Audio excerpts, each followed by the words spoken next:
Okay, we're doing section 3-3 now in Algebra 3 today, which is called the algebra book. And what we're going to be doing is looking at the polynomial division and the remainder and factor theorems.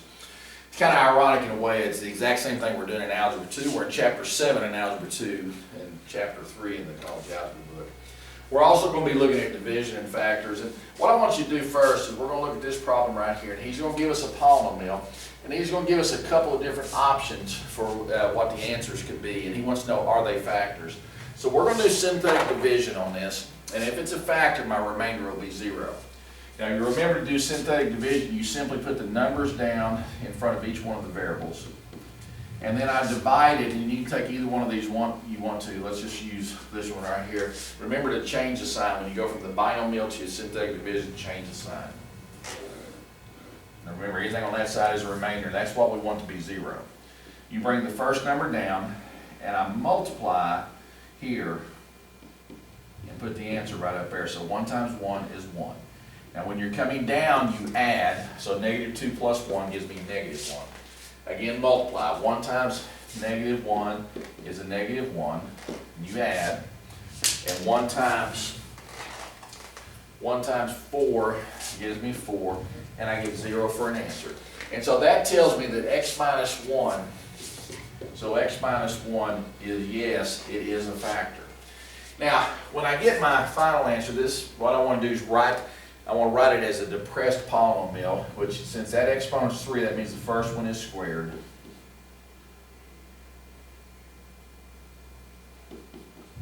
You have no remainder. And now what I want to do is factor this. So since the last sign is positive, I need two numbers I can multiply together and get 4 and add to get a -1. And it's impossible, so it just tells me that this right here cannot be factored. If that can't be factored, then this cannot be a factor of it, so the answer is no. So again, I put -1 in here, change the sign, do synthetic division. If you get 0, then that means yes, it is a factor of it. You try to factor what's left, and since it won't factor, then I know this one is not. Now if I would have taken 3, this would have been a -3 here, and I would have come up with some other number besides 0 there, and so I would have said no, it's not a factor either. The remainder theorem just simply says this: if you do synthetic division, that whatever you get for the remainder is going to be the answer. Now translate that to English. Let's say that I got this right here, and it wants me to find a quotient in the remainder. So here's my divisor, so I'm going to put a +2 here. And again, we just put down the first number, or the number in front of the variables. And remember, I put a 0 there because whenever you put these, you go 5, 4, 3, 2, looking at the exponent as the descending order, there is no x, so you have to put a 0 there for it. So I'm going to do synthetic division. You bring down your first number. 2 times -4 is -8. Add. 2 times -7 is -14. 2 times -8 is -16. 2 times -14 is a -28. 2 times -28 is a -56. And when you add, you get a -6. That just simply tells me that if I was doing the remainder theorem and I had f of 2, then my answer would be a -6. Now, as a depressed polynomial, the answer comes up to be a -4x to the 4, since that's 5, that's 4. 7x cubed minus 8x squared minus 14x minus 28, and you got a remainder of a -6 over x minus 2. So that's how you would write it in remainder form, quotient remainder form. Next thing he wants us to do is wants us to determine whether 4 is a 0 of f of x. When I do synthetic division on this, if 4 is a 0 of it, then I'll get 0 right here for an answer. So you bring down 1. 4 times 1 is 4. You add. 4 times -2 is -8. Add. 4 times 3 is 12. And when you add those together, your answer comes up to be a +6. So is it a 0 of it? And the answer is no. The factor theorem just simply says that if one of them is a factor, whenever I come down and factor my remainder, do synthetic division, the remainder will be 0, and that'll mean it's a factor of it. Now, that also tells me that you can go to your calculator And you can put that in y equals. And I've got an equation here, I think it's actually from algebra 2. But when you graph that equation, the zeros are where it intersects. So you'll notice here it intersects at a -4, a -3, and a +2. Now I can write that in factored form using that. I had a -4, a -3, and a +2. That was the real zeros.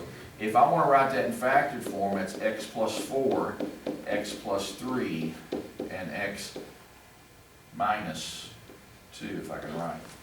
So plus 4, notice, remember you change the sign when you go out. So you actually can look at how the graph turns out to go back to factored form. When that doesn't work well is if you get like between 0 and 1. So you need to know how to do the synthetic division factoring. You need to know how to do each one of them. Now, let's look at a couple of homework problems, and then I'm going to let you get busy on your homework. Remember what I would do, because I'm going fairly fast here, keep the video short, is slow the video down for yourself when you're doing this. Let's look at problem number 3. Now, you're doing multiples of 4, so on problem 3, I'm given g of x is equal to x cubed minus 2x squared, 11x plus 12. Okay, and I want to find out on A, is x minus 4 factor, x minus 3, and x minus 1. And literally what I'm going to do is do synthetic division on this, and I'm just going to take A. Now since it's -4, there will be +4. Remember when you go from a binomial to synthetic division, change that sign. I got 1, -2, -11, and 12. So 4 times 1 is 4, add. 4 times 2 is 8, add. 4 times -3 is -12. And since I get 0, that means that yes, this is a factor. Now if I had gotten no for an answer, then I would just come down and pick the next one here. But what I'm going to do now is I'm going to go ahead and write it as a depressed polynomial, so it's x squared plus 2x minus 3. And now let's factor this. So put an x and x. Two numbers I can multiply together to get 3 and subtract and get 2. That would be 3 and 1. Now remember, since the last sign's minus, you subtract to get that middle term. The last sign's minus also tells me that these signs will be different. So one's positive, one's negative, and whatever the middle sign is goes with the biggest number. So the factors of this are going to be x minus 4, x plus 3, x minus 1. So do I have an x minus 3 down here? No. Do I have an x minus 1 down here? Yes. So if you get one that comes up when you first do it and get 0, then you're in good shape. If I would have done B first and worked this out, I would have come up with a number here. And so you would have put no, then I would have had went back and did synthetic division again on one of the others. Let's look at problem number 6. Okay, on problem 6, I've got p of x is equal to 2x cubed minus 3x squared plus x minus 1, and d of x is equal to x minus 3. Now, he tells me in instructions he wants me to use long division, but I just want you to go ahead and do synthetic division on this. That gives me 2, -3, 1, and -1. And I'm going to divide by 3. Just bring it down here. 3 times 2 is 6.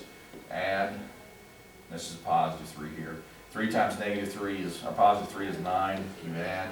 3 times 10 is 30. And I add. Now when I write that, I want to come down and write that as 2x squared plus 3x plus 10. And this remainder goes back over top of whatever I divided by, x minus 3. And you're going to leave your answer like that. That'll take care of that next section. When you do problems 11 through 22, let's just go ahead and look at problem number 11. I've got 2x4 plus 7x cubed plus x minus 12, and then divided by x plus 3. And it says use synthetic division to find the quotient and the remainder. So basically you're doing the exact same thing you're doing here. So don't do anything different on that than what you've done on the others. Problems 23 through 30, okay, it wants you to find the values. So on problems 23 through 30, that's when I'm going to let you go to the calculator. Okay, and you're going to work the calculator, just like what we did on, get back here to this problem, right here, actually right there it is. This problem right here. You're gonna put it in the calculator. So you come up here, you go to y equals. Again, I got a different problem in y equals, but let's say that it wants me to find, say f of 3. Then you go to your table, hit second graph, come down here to 3, and whatever that number is the answer. So you find the x number, and then the y number is what your answer is going to be. And problem 39 through 48 is when you're actually going to come down and write it in factored form. So it will look just like this problem right here. Whenever you do it, you can put it in your calculator, get the factors, and come back. If it's a fraction, then you're going to have to go back in and do synthetic division on it, kind of like what we did right here, and then try to factor it on down if it'll factor. Again, your homework, you got right there 4 through 52, multiples of 4.